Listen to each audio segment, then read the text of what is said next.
momentos al maestro Daniel Marmolejo, productor y director de Guerra Híbrida, un documental, un gran trabajo periodístico que debe de ser respaldado por todos nosotros. Lo invito para hablar de las noticias más importantes y también para ver cómo nos está yendo. Permítame asumirme parte de esto, cómo nos está yendo con Guerra Híbrida. Querido Daniel, te mando un abrazo, ¿cómo te va? Vicente, amigos Sin Censura, que te respetan, te quieren y te apoyan. Vicente, pues muy contento de la oportunidad de estar aquí contigo, pues para abordar muchos temas, porque las agendas públicas, las agendas cibernéticas que son las nuestras, están en un momento muy álgido, porque se están dando cambios muy importantes y las resistencias son muy grandes. Primeramente decirte que estoy evidentemente solidarizándome con el ataque extraterritorial que a nuestra información y a tus contenidos hace Google a través de su plataforma YouTube. Y es por ello, Vicente, que se hace necesario comulgar en torno a una lucha de resistencia del proletariado digital, quienes estamos sometidos por los algoritmos que no conocemos en nuestro propio territorio, por el manejo de nuestros contenidos y la visión de nuestra patria que defendemos frente a los poderes fácticos.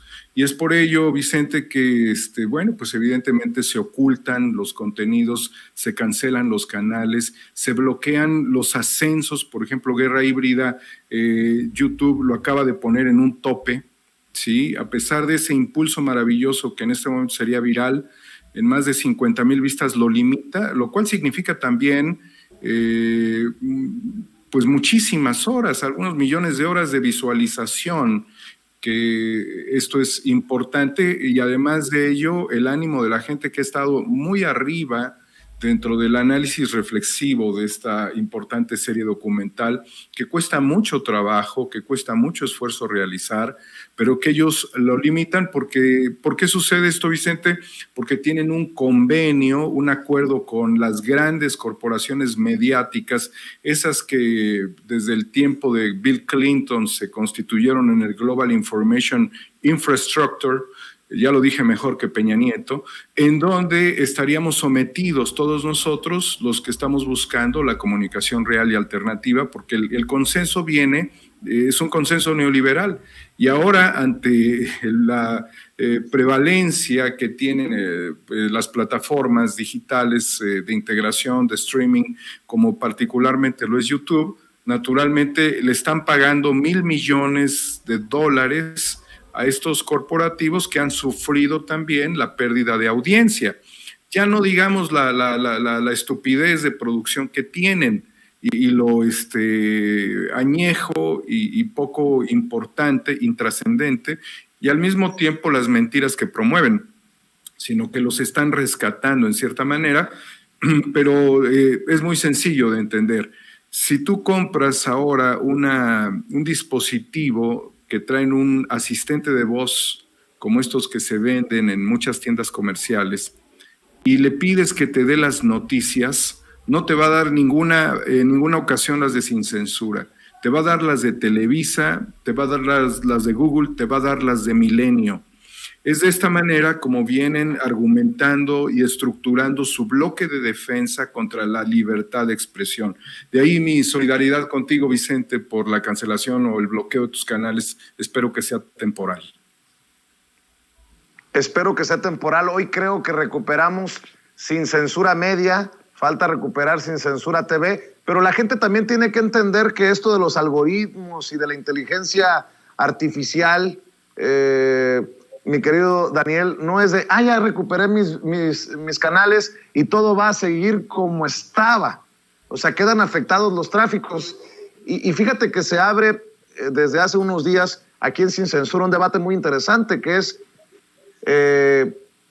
cómo defendemos la libertad de expresión sin censurar o sin meter la mano en empresas. Entiendo que YouTube es una empresa y puede tomar acciones como así le plazca, pareciera.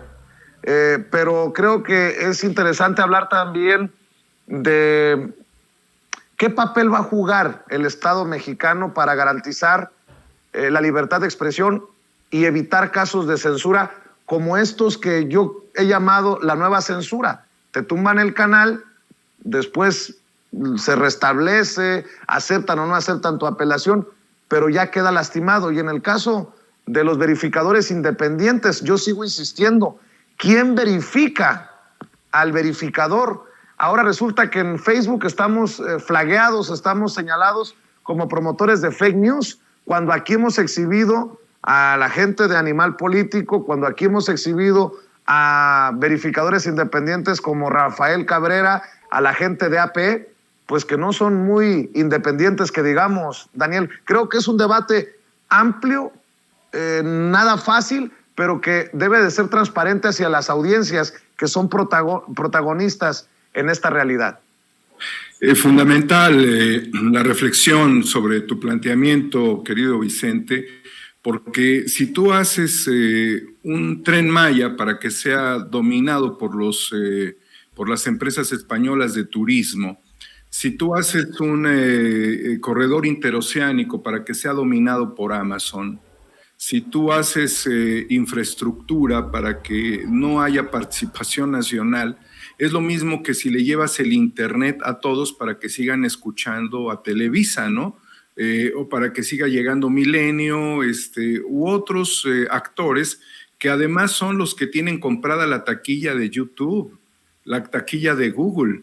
Esto refiere un acontecimiento fundamental que está documentado, Vicente, de cómo Google robó literalmente el desarrollo de las métricas, el desarrollo paramétrico, para decirlo en otros términos, de coordenadas espaciales y de mapas a los alemanes, que jóvenes en Berlín pues estaban desarrollando este asunto, que después se convirtió en Google Earth, en donde pues se está manejando prácticamente el dominio comercial del mundo. Y cuando yo recordarás el último debate, en la última participación que tuve en las mañaneras con el presidente del Consejo Coordinador Empresarial, decía, qué maravilla, y recuerdo que también Toño Ruiz, que le mando un fuerte abrazo, refería ese tema, qué maravilla, Amazon, ¿no? Bueno, pues acaba de firmar un convenio OXXO con Amazon, para que vean que no estoy equivocado, respecto a la distribución de productos, de mercaderías dentro de sus propios establecimientos. Cada vez vemos más esclavos a los trabajadores de OXXO, cada vez los vemos más sometidos, realizan actividades laborales que no les son pagadas en el ámbito bancario, ese es el nivel de economía que dejan y todo lo demás es extractivismo. Entonces, ahí queda muy evidenciado la reflexión que sostuve el 23 de abril, que me costó la cabeza, pero yo seguiré en cualquier espacio como este tan digno y en cualquier trinchera, porque volvemos entonces a esta lógica. Si vamos a tener nosotros la posibilidad de desarrollar la infraestructura, la infoestructura, necesitamos ser partícipes del desarrollo de nuestros propios modelos, porque si no estaría incompleto, Vicente, como incompleta estaría la reforma en materia eléctrica de no incluir a los trabajadores despedidos por Felipe, no despedidos, expulsados en un agravio a la nación de este criminal de Estado que es Felipe Calderón, y que siempre le recordaré a la FGR que Felipe Calderón es un criminal de Estado, respecto a esta extinción, donde 44,000 personas quedaron sin empleo, donde muchos se suicidaron, algunos se dispararon en la cabeza frente a sus familias, otros se ahorcaron porque perdieron la fuente de empleo, el sustento para sus familias. Los sobrevivientes dependieron de que el plato de frijoles se los pusieran sus familiares. Por eso yo llamo aquí para, primero, pues que tengamos nuestra propia red humana, mexicana, ¿sí? Y la vamos a tener, Vicente, porque nosotros no nos vamos a quedar en la marginación de los tratados de Bucareli en el siglo XXI, ni madres, vamos por nuestra red humana mexicana. Cueste lo que nos cueste, Vicente. En estas circunstancias de pelearte con los grandes como Google, puedes perder hasta la vida, y hay que decirlo muy claro. Son actores dominantes a nivel planetario. Y en el caso de los trabajadores, Vicente, pues de lo que se trata evidentemente es de que la reforma los incluya. Y esto va de la mano junto con los trabajadores de Luz y Fuerza del Centro, va de la mano con los trabajadores del Instituto Nacional, es el Instituto Nacional de Electricidad y Energías Limpias, el cual cambió de nombre a partir de la reforma de Peña Nieto, donde hay cerca de 200 personas que en este momento se encuentran sin trabajo. Es algo absurdo, paradójico y hasta ridículo que 200 seres humanos con niveles de licenciatura, maestría, doctorado, que están en los más altos niveles del conocimiento, se encuentren en la calle, de los cuales, fíjate nada más, 50 despidos injustificados en el Instituto Nacional de Electricidad y Energías Limpias, 70 que no se les entregó la liquidación de jubilación, es un derecho adquirido desde 1975. Y otros que han sido suspendidos sus pagos de jubilaciones, porque aquí es donde tú no entiendes por qué podemos tener excedentes petroleros en este momento cuando el precio de barril de crudo supera los $70 el barril, y tener gente que están despidiendo en un nivel de conocimiento que debemos de aprovechar. Esto es lo que a nivel empresarial se le denomina ahorros mal entendidos. Entonces yo no puedo entender que no haya una capacidad dentro de la dirección del instituto, primero para hacerle frente a un problema que puede ser una crisis financiera o económica interna. Puede ser, pero tú no puedes desperdiciar el capital humano donde al país le costó millones de pesos que cada uno de estos hombres y mujeres se formaran tanto en México como en el extranjero. Muchos de ellos adquirieron el doctorado en Inglaterra y que hoy estén despedidos cuando México está constituyendo prácticamente una transformación histórica a través de la reforma de nuevamente nacionalizar un gran porcentaje de la energía que estaba en manos de Bimbo, de Iberdrola, de Oxxo, de Walmart. Hoy necesitamos recuperar este talento porque por el otro lado tenemos el 10º lugar en yacimientos de litio a nivel mundial. Y cuando tú hablas de electricidad, pues debes de pensar en el espacio, porque el espacio aéreo donde nos encontramos en México es un espectro radioeléctrico. Recordemos que ahí hubo una disputa por el ancho de banda de 2.5 gigahertz en el año 2016, lo que le costó la cabeza a Carmen Aristegui, porque fue la consigna de Calderón y de Peña Nieto por su cabeza, y que fue defendida hasta que ya pudo ser, ya no la defendieron, y de eso permitió MBS, quien era el tenedor el de esta banda, de este ancho de banda de 2.5 gigahertz, que Telmex explorara 60 megahertz, dándole, fíjate nada más, 5,300 millones de pesos. Pues obvio, pues ahí entregamos a Aristegui y a quien sea, no importa. Ese es el nivel de la importancia que tiene la riqueza. Hablo del espectro radioeléctrico concesionado. Por el otro lado, en el aspecto minero, tenemos el litio y somos, hasta el día de hoy, podemos superar la 10ª potencia mundial. Y en cambio tienes a los trabajadores que ya deben ser cerca de 16,000, ahí en el abandono, Vicente, sin que haya un patrón sustituto en la Comisión Federal de Electricidad. ¿Cómo vas a transformar la energía? ¿Cómo vas con concesiones? Yo le pregunto a CFE, ¿con concesiones a empresas privadas? No, contrata a esta gente, no le tengas miedo a los mexicanos, estos son trabajadores, no vas a contratar a un demonio, vas a contratar a personas que han sufrido en carne propia el haber defendido a Andrés Manuel López Obrador en el año 2006, porque en su sindicato y en su empresa decidieron ellos participar el 16 de septiembre del año 2006 en la Convención Nacional Democrática, en donde Andrés Manuel López Obrador fue designado por el pueblo de México como presidente legítimo. Y esta es la fuerza que adquirió el López Obradorismo. Los trabajadores del ESME, los trabajadores de Luz y Fuerza fueron los que cablearon toda la manifestación y la protesta del Zócalo a Reforma, Vicente. No tienen chamba y dieron la vida por ellos y sigue habiendo concesiones privadas en CFE. Y tienes a los del Instituto Nacional de Electricidad y Energías Limpias, que es la parte de investigación que le están desarticulando. Entonces yo valoro muchísimo la reflexión que hizo la queridísima y muy respetada Laura Ceballos respecto a la visión de la reforma. pero voy a insistir, la reforma está incompleta, Vicente, sin que participen los trabajadores y los investigadores del sector eléctrico, porque de allí está el litio, está el espectro radioeléctrico, está naturalmente las redes que fueron constituidas, fueron establecidas territorialmente, físicamente desde 1914, cuando Pancho Villa y Emiliano Zapata entran por el centro del país al Zócalo y llegan justamente a la silla presidencial.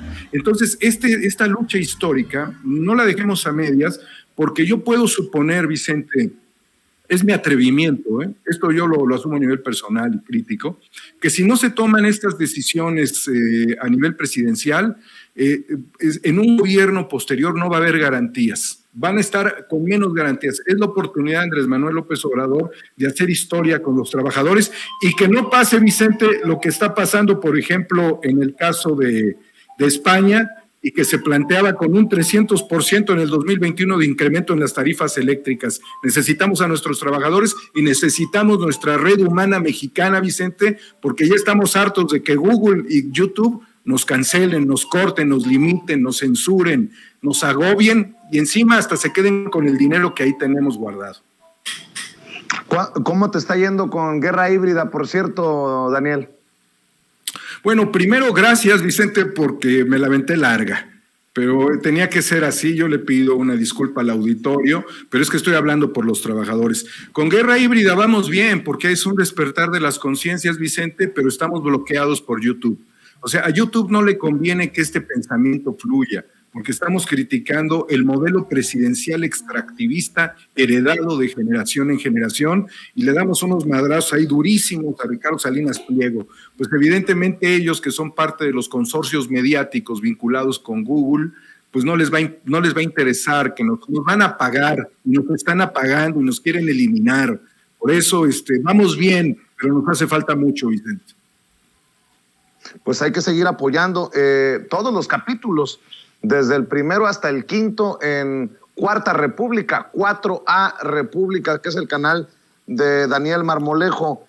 Oye, Daniel, ¿cómo ves a esta Fiscalía General de la República que, de acuerdo al periódico Milenio, ahora sí iría contra Videgaray, contra Peña Nieto, contra Cordero, contra Ricardo Anaya?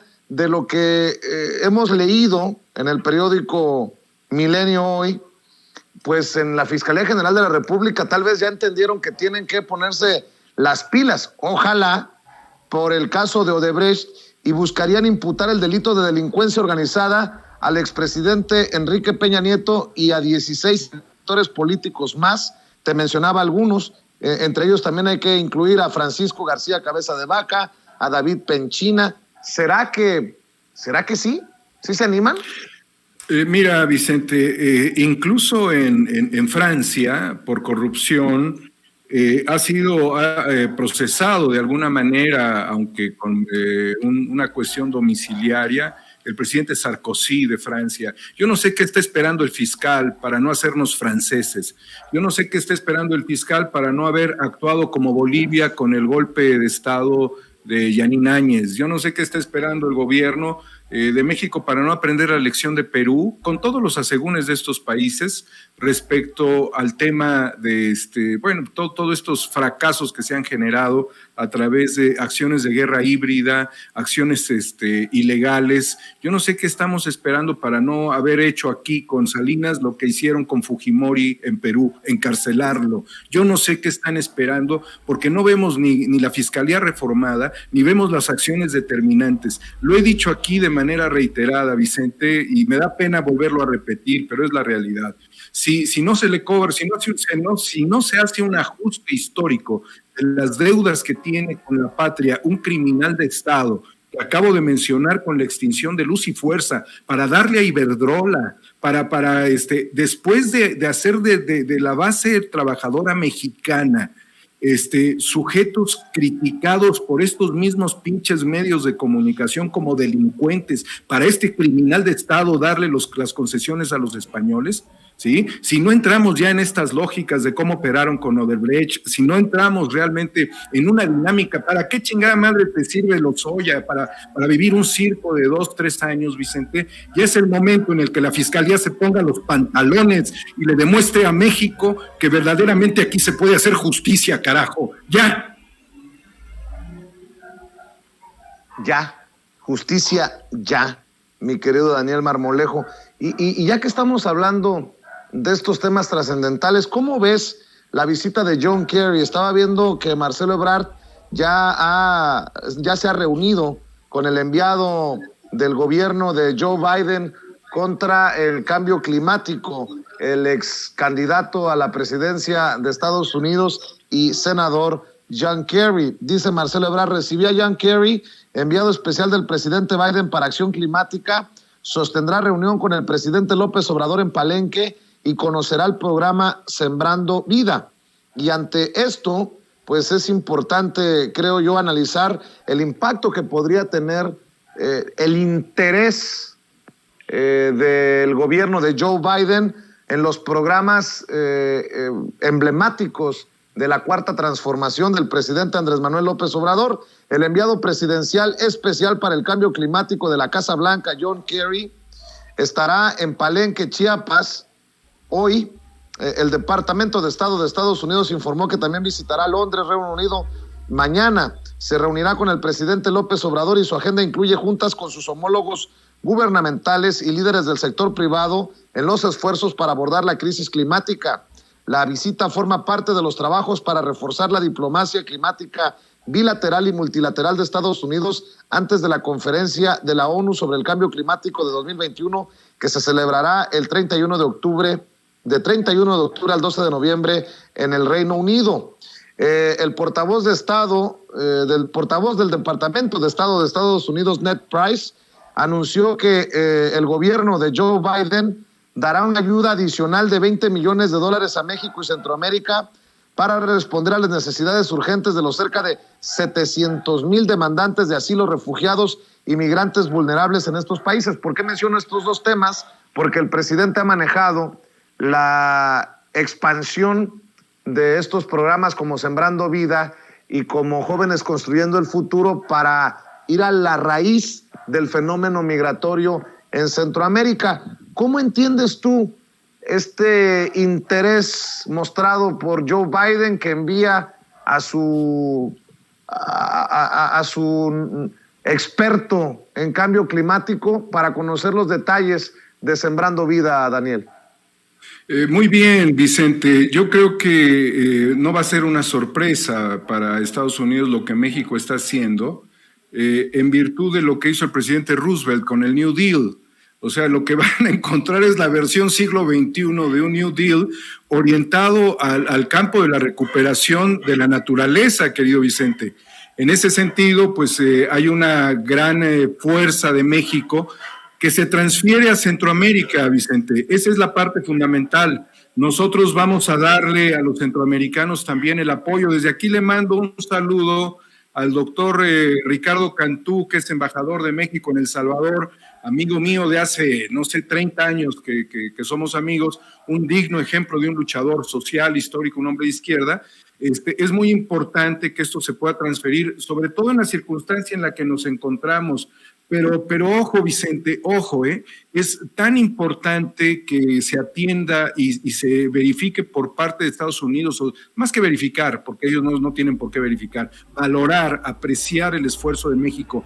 Pero no estamos completos, Vicente, porque mientras tú vas evidentemente muy cerca de donde el señor presidente de la República, quien admiramos y queremos mucho, tiene su quinta, allá en Palenque, el túnel emisor oriente de la Ciudad de México, voy a hablar sin pelos en la lengua, voy a hablar sin censura, querido Vicente, es un colector de caca que se lo manda al estado de Hidalgo por acuerdo entre los gobiernos anteriores, que fueron el gobierno de Ebrard, el gobierno de Osorio Chong, con todo este tiempo en el que se manejaba Felipe Calderón como quería en este país, haciendo toda la acción inconstitucional, ilegal, y se creó esto que dejaron inconcluso.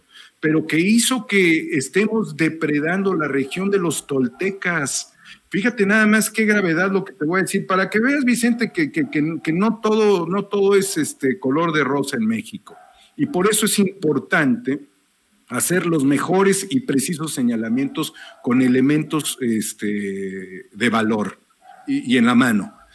Tenemos en este momento que con las lluvias, que ahora los políticos les dicen a estas lluvias como si fuesen circunstancias ajenas, extremas o eventuales, ¿no? De vez en cuando, no. Esto ya va a suceder porque el cambio climático y lo estamos viviendo. Entonces ya no hay una circunstancia ajena a lo común respecto a la destrucción de lo que le llamamos el medio ambiente o el entorno ambiental. Toneladas de excremento de la Ciudad de México viajan para ensuciar el río Tula y toda la región tolteca del Valle del Mezquital, que está considerada el día de hoy como la región más contaminada del mundo. Pongan ustedes un video de cómo se hace el extractivismo al grado de la esclavitud en Bangladesh. Vean cómo se ensucian los ríos en Bangladesh, en donde se curten las pieles después de los autos Mercedes-Benz, de los BMW, de los Volvo, de los autos de lujo que viajan por el mundo. ¿Cómo hacen todo ese trabajo los niños en Bangladesh? El trabajo con el plomo, con los químicos más abrasivos, la mayor destrucción al ser humano en lo que respiran, en lo que beben. Así hemos contaminado nosotros a través del túnel emisor Oriente y ahogado al Valle del Mezquital, en donde los herederos de los aztecas estábamos desgraciando a los herederos de los toltecas y cuya única solución previsible, de acuerdo a lo que dicen los políticos, es revestir el túnel a través de otro acto descomunal que es la tala masiva de los pocos árboles que quedan. Ya han matado como 1,500 árboles y ahora van por miles más para poder revestir esto previo a un fenómeno de elección política donde están esperando adquirir mediante esta estrategia politicoide 15,000 millones de pesos que les van a servir para sus pinches campañas políticas y con esto tapar un hoyo. A ver, vamos a tapar el río Sena, vamos a revestir el río Sena, vamos a revestir el río Rin, vamos a cubrir por donde pasa el Montevecchio con concreto. O sea, esa es la única solución que se nos ocurre, porque no hemos hecho las plantas suficientes de tratamiento. Y déjame decirte algo peor, y esto va en contraste, porque tenemos que entrar realmente en una lógica dimensional precisa, ¿sí? Tenemos, fíjate lo que te voy a decir, en 3 distritos de riego, en la región del Valle de Mezquital, en Hidalgo, 100,000 hectáreas que son regadas con el agua puerca de la Ciudad de México, donde además no hay separación de agua pluvial respecto al agua del drenaje de las casas. Se combinan las dos. ¡Qué estupidez! ¡Qué pinche civilización tan pendeja somos que no somos incapaces de dividir el agua pluvial y utilizarla y la mezclamos con el agua sucia! ¿Qué sale en el agua sucia de las casas? Bueno, pues sale popó, sale pipí, puede salir sangre, pueden salir microplásticos, puede salir COVID, puede salir penicilinas o antibióticos, pueden salir de allí mismo hormonas, puede salir de todo, porque si tú estás en una unidad habitacional y en un edificio tu vecino es fisicoculturista y le entra a los productos energéticos y a cierto tipo de sustancias químicas que le elevan la masa muscular, muchos de esos residuos también van por la cañería. Si alguien tiene hepatitis en el edificio, también se va al drenaje la hepatitis. Si alguien tiene COVID, también se va al drenaje. Toda esa agua viaja mezclada, Vicente, por el túnel emisor Oriente, y con eso, ¿sabes qué cantidad de hectáreas se están regando para hortalizas? Que te voy a decir el ciclo, 100,000 hectáreas, Vicente. Los agricultores de esa región están muy felices porque todo sale muy verde y muy colorido. Pero los rábanos de los tacos de las mejores taquerías de la Ciudad de México, y les mando muchos saludos a nuestros amigos los taqueros, los rábanos vienen contaminados con esas aguas en donde hay sustancias que no están plenamente garantizadas para el consumo, porque ya te dije qué es lo que se mezcla. Y nadie me va a decir que no es cierto, que estoy loco, que cómo es posible. Claro que sí. Por eso muchas regiones del país, como algunas regiones donde se ha cultivado la fresa, no voy a decir los nombres, no quiero estigmatizar a nadie, ¿sí? Fueron regiones donde la neurocisticercosis se dio de manera impresionante en estas regiones, y muchas gentes tenían problemas en la cabeza porque se les metía el cisticerco. La cisticercosis es una enfermedad del tercer mundo. Ya no voy a usar ese término echeverrista ni ese término pasado de moda. Es un problema de los países pobres, de los países insalubres, de los países subdesarrollados. La cisticercosis es una enfermedad de la gente que no tiene acceso a la educación, a la salud, a la cultura, a la salubridad. Y la neurocisticercosis puede ser una cuestión recurrente. Entonces vamos a terminar en hospitales como neurología y neurocirugía con operaciones porque se nos va a meter un pinche bicho en la cabeza porque no tenemos una previsión real de esta desgracia que le estamos haciendo al Valle del Mezquital, donde además hay un monstruo ahí que se queda en los árboles, que es un heno, que se le llama la bruja en esa región, que está consumiendo la savia de los árboles. Entonces tienes contaminación de aire, tienes contaminación del agua, pero la única solución que ven los políticos previo a la campaña, y esto saludo a los pinches priistas, es revestir el río. Oye, ¿cómo vamos? Si estamos haciendo en Texcoco la recuperación del lago, que iba a ser un lago, un puerto submarino aéreo, con el tema del aeropuerto de Texcoco. Ahora lo que vamos a hacer es un lugar que para lo cual fue hecho exprofeso por la naturaleza, que ha servido como un área de amortiguamiento térmico. Por eso la Ciudad de México tiene esas temperaturas, porque en la región del Valle de Texcoco y donde está el lago, o lo que era el lago, se ha venido regulando el clima y llegan las aves migratorias. Si tenemos esa lógica en Texcoco, ¿por qué tenemos otra lógica en Hidalgo? Si estamos sembrando vida, ¿por qué no acabamos con el heno que come los árboles que nosotros seguiremos sembrando? Entonces vamos a agarrar una tijera para empezar a recortar dónde estamos haciendo las cosas bien, dónde estamos haciendo las cosas mal. ¿Por qué una reforma eléctrica puede estar ajena a los trabajadores?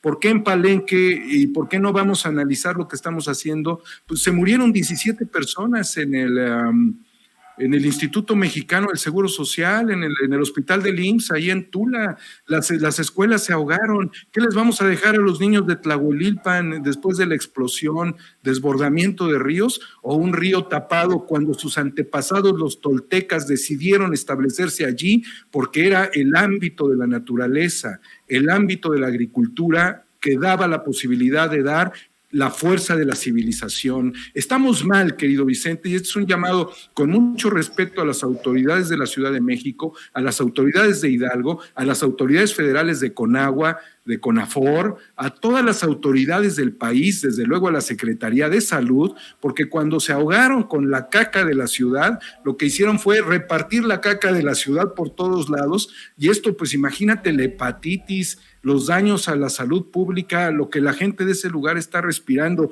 Así es que Sembrando Vida tiene también que haber otro programa que sea la recuperación de los ríos, comenzando por el río Tula, querido Vicente. Pues qué interesante esto, mi querido Daniel Marmolejo. Ojalá que se atienda por el bien de todos. Y si me permites, te quiero plantear a dos personajes para que cerremos con tus opiniones, si no es mucho abusar de tu tiempo. No. Hoy sí me dejo abusar. De tu generosidad.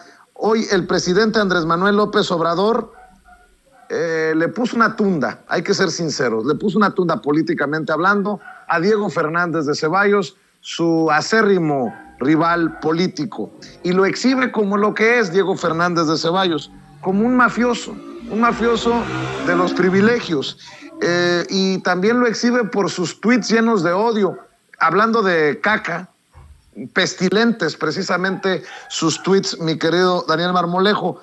Este personaje, Diego Fernández de Ceballos, llama loco, cínico al presidente Andrés Manuel López Obrador en uno de sus más recientes tweets. No ha contestado todavía el presidente Andrés Manuel López Obrador por los coscorrones de la mañanera. Dice hace 2 días Diego Fernández de Ceballos: cuando México se ubica como uno de los países más corruptos del mundo, Tartufo sale con la gansada de ir a un foro de la ONU a darse baños de pureza hablando sobre anticorrupción.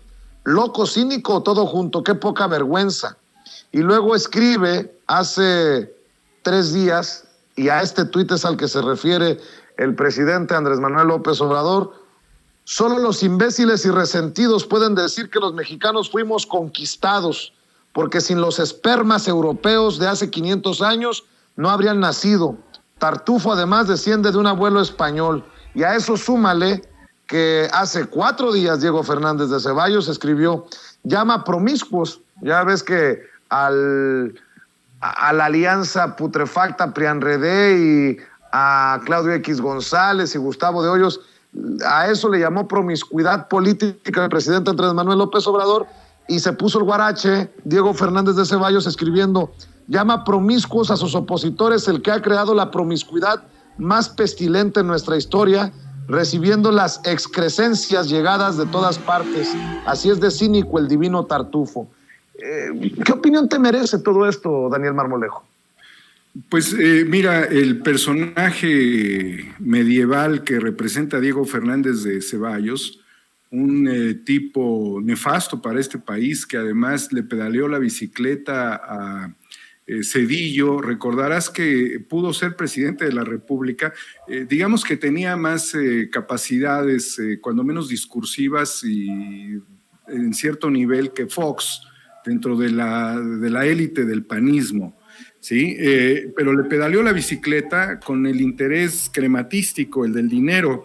Realmente todavía cree este personaje que es un representante digno, decoroso, enjundioso y orgulloso de los mafiosos de este país, pero la promiscuidad más grande que ha sucedido en este país ha sido la de Diego Fernández de Ceballos, con todas las operaciones que ha hecho, por ejemplo, para adquirir tierras, para vender tierras, para litigar contra el Estado, siendo incluso senador de la República, para ser candidato presidencial y al mismo tiempo entregar la posición para que Zedillo llegara en acuerdo con Salinas, para tapar y callar los escenarios más crudos que se vivieron en este país, como son los magnicidios, en el caso de Colosio, para pues encumbrar siempre a una élite neoliberal.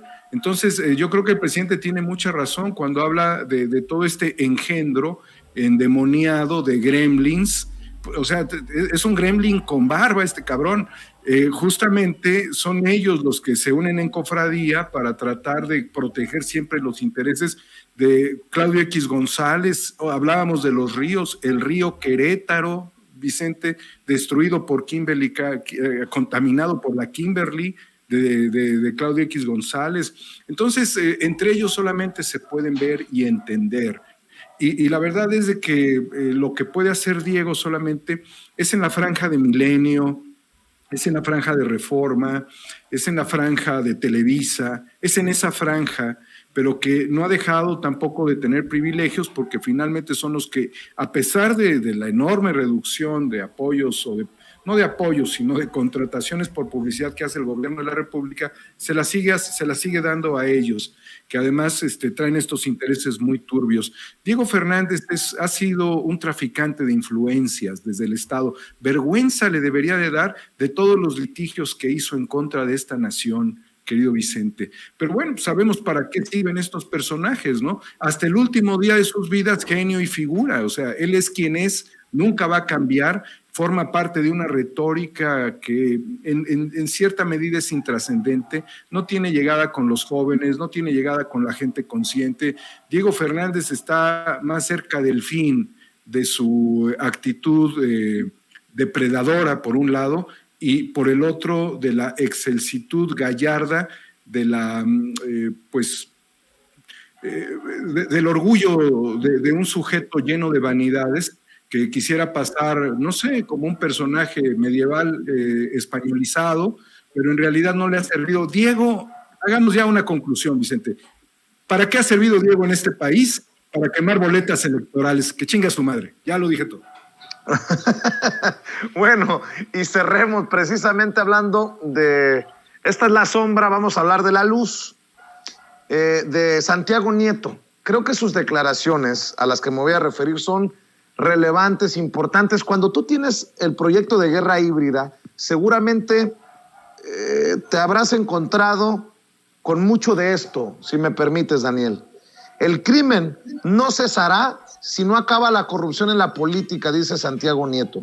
El titular de la Unidad de Inteligencia Financiera dijo que la impunidad es el gran problema de México y mientras no se combata la corrupción política, y afirma que seguirán existiendo factureras empresas fachada, carteles y otros grupos delictivos protegidos desde el poder si no se combate la corrupción política.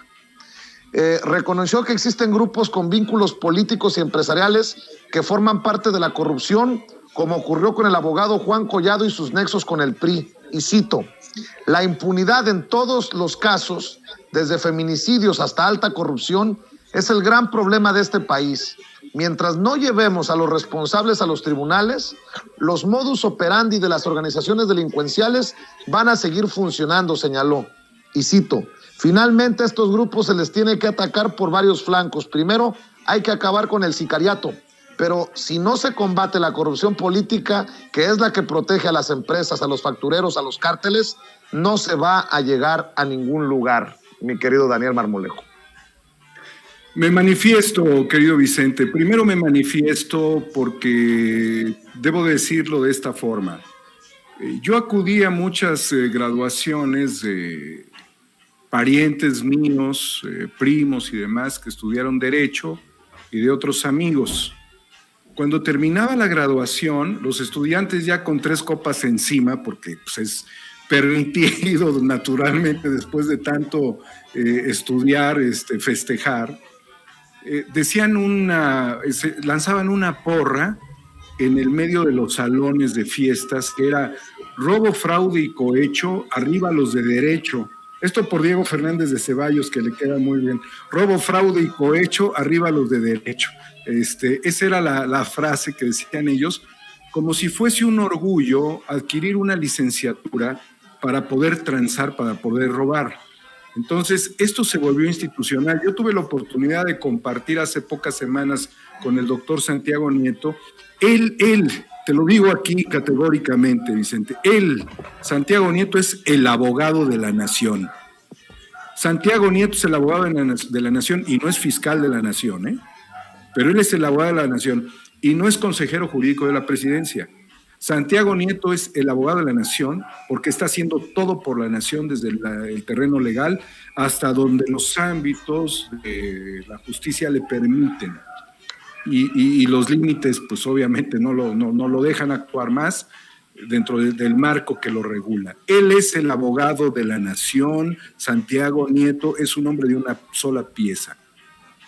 En reconocimiento a Santiago Nieto de la mano artística de Alejandro Ramírez Torres, Dimensiona Mural, le entregamos una réplica de una obra que se encuentra en el Museo de Antropología, que es El Teocalli de la Guerra Sagrada, acompañado en la entrega por mi querido y entrañable amigo Ursus Sartoris, gran poeta, abogado también, y quien aprecia mucho el trabajo de Santiago Nieto.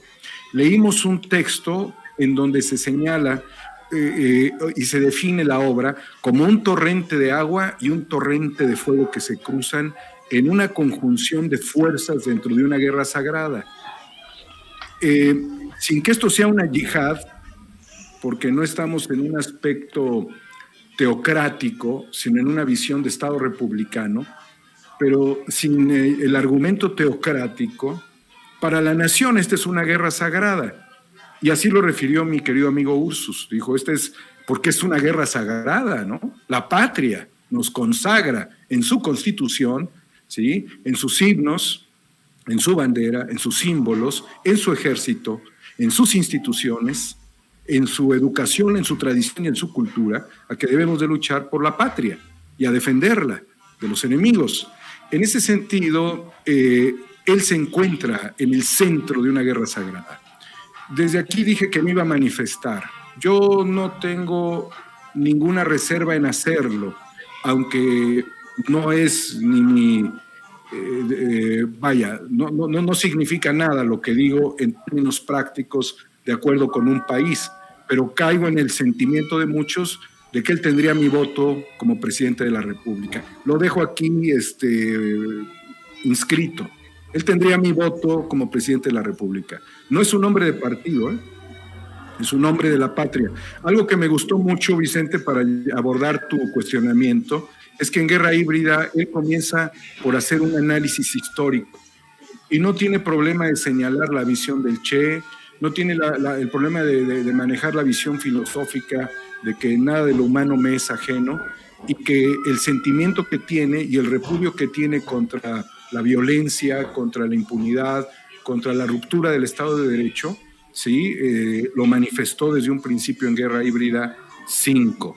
Al mismo tiempo, él me señaló muy claro que mientras las personas responsables no estén frente a los tribunales penales, civiles, administrativos, dando cuentas sobre la responsabilidad de sus actos, los sujetos que deben de estar sometidos por la justicia, no hay justicia, que es muy importante el nivel hasta donde creo yo, él ha demostrado este país, que es inmovilizarlos, y en consecuencia algunas acciones adicionales como han sido dentro de la inmovilización, el congelamiento de cuentas y acciones de presentación ante la justicia por la presunción de sus actos y bajo la presunción de inocencia, naturalmente. Pero están prófugos, Vicente, porque el aparato de justicia en México sirve para darles pitazos y que se vayan. Por eso referíamos que las fiscalías, que los jueces, los magistrados y los ministros están todavía en una deuda histórica con la revolución pacífica, política y del pensamiento.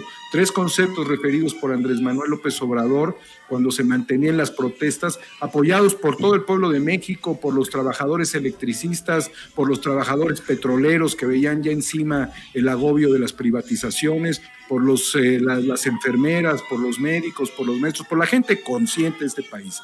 En el Zócalo, en una de los grandes eventos multitudinarios de las asambleas informativas, él señaló, el presidente de la República, que estamos en una transformación política, pacífica y del pensamiento. Entonces, el Poder Judicial no ha llegado a una revolución política, pacífica ni del pensamiento, porque están en sus burbujas. No todos, Vicente, no todos. Hay unos que los matan por hacer justicia, esa es la realidad, o sea, no podemos meterlos a todos. Pero cuando ves a tipos como Medina Mora, que por un acuerdo con algún senador y un pequeño grupo de senadores que convencieron al resto de los senadores, lo sacan por la puerta de atrás, es que no hay justicia en México, ¿sí? Cuando ves que este senador, este ministro de la Corte fue parte de este grupo de personajes dentro del panismo, dentro de la Secretaría de Seguridad Pública del gobierno de Vicente Fox, donde estuvo Gertz Manero, por cierto, donde estuvo Martín Huerta, del cual su expediente de cómo murió está mutilado, cuando yo obtuve un testimonio que nadie ha obtenido en este país de que fue derribado con un misil desde tierra, fíjate lo que te estoy diciendo, y cuando tienes el argumento de que, pues, consecuencia de todo está Medina Mora también en estos rollos, pues realmente lo que estamos viendo es de que Santiago Nieto está señalando, está poniendo el punto sobre las IES. O resolvemos los temas judiciales en México o seguiremos incompletos. Como he dicho yo aquí, tratando de cerrar todas las ideas, que una reforma sin trabajadores en el sector eléctrico está incompleta y sin hombres de ciencia, así como desmoronaron décadas atrás el Instituto Mexicano del Petróleo, que nos quedamos sin investigación en petroquímica. No podemos tener una reforma eléctrica sin trabajadores. Así como digo yo, que la contaminación, que mientras sembramos vida por un lado, contaminamos por el otro. No pueden los ríos estar sometidos a la contaminación excesiva y a la desbordante cantidad que se dio de agua sobre los ríos, sobre las presas, y con la mínima capacidad de limpiar esas aguas, de regenerarlas al menos un poco, y además con todo lo que se consume que no sabemos qué traen esos productos. Necesitamos todavía más estudios de impacto y de salud en ese sentido, y detener esa mezcla de aguas residuales, agua pluvial. Y por el otro lado, el tema de Diego, que termina también en lo mismo contra lo que está luchando Santiago Nieto. Te voy a poner 2 elementos antítesis el uno del otro. Diego Fernández de Ceballos, abogado. Santiago Nieto, abogado. Ve las enormes dimensiones, querido Vicente. Así es, mi querido Daniel Marmolejo, déjanos aportar desde esta trinchera para que siga avanzando Guerra Híbrida, si me permites, a las más de 17,000 personas conectadas en nuestras diferentes trincheras, les pido el apoyo, Daniel. ¿Cómo te apoyan? ¿Cómo te respaldan? ¿Cómo seguimos avanzando en esta labor que aplaudimos y que admiramos? Gracias, querido Vicente. Pues mira, aparezco poco, pero cuando aparezco no me detengo, y te agradezco la oportunidad y la generosidad del espacio. Cuarta República en YouTube y en Homo Ex Novo a través de Twitter, Vicente. También invitando a la gente a que conozca el trabajo de nuestros compañeros Horacio Franco, si me lo permites, en Notas y Sentimientos. Gerardo Perfors en su importante programa que transmite desde París, que es un programa necesario para entrar en la mente de un mexicano que hace estudios doctorales en Francia y un sentimiento nacional muy fuerte. Desde luego también en Vanguardia Arte Mexicano, de Dimensión Mural, Alejandro Ramírez. Y naturalmente en un programa que se está volviendo un consentido, que es Salud Universal, con el doctor Rodolfo Ondarza, y en las emisiones eventuales de Incorruptibles con destacados invitados que tenemos. Allí nos pueden apoyar, Vicente, y bueno, pues desde luego apoyarnos a nosotros, apoyarte a ti, es apoyar una lucha de resistencia, como es apoyar la lucha de resistencia del pueblo de México contra las injusticias, contra la depredación de los criminales de Estado. En esa lucha estamos, Vicente, mientras podamos, ¿sí? Yo no tengo mucho entusiasmo de seguir indefinidamente en este tramo. Quiero dar lo mejor de mí en los últimos 3 años, al menos, y después dedicarme a otras labores del hogar, como lavar los trastes. Pero por lo pronto, Vicente, estar aquí acompañándote. Te agradezco mucho, Daniel, por estar aquí en Sin Censura. Te mando un abrazo, hermano. Te mando mi cariño, Vicente, y mucho entusiasmo en este proceso importante que nos toca vivir. Gracias, es Daniel Marmolejo, el maestro Daniel Marmolejo, hablando con nosotros Sin Censura, productor y director de este proyecto que no se puede perder. 5 capítulos ya de Guerra Híbrida.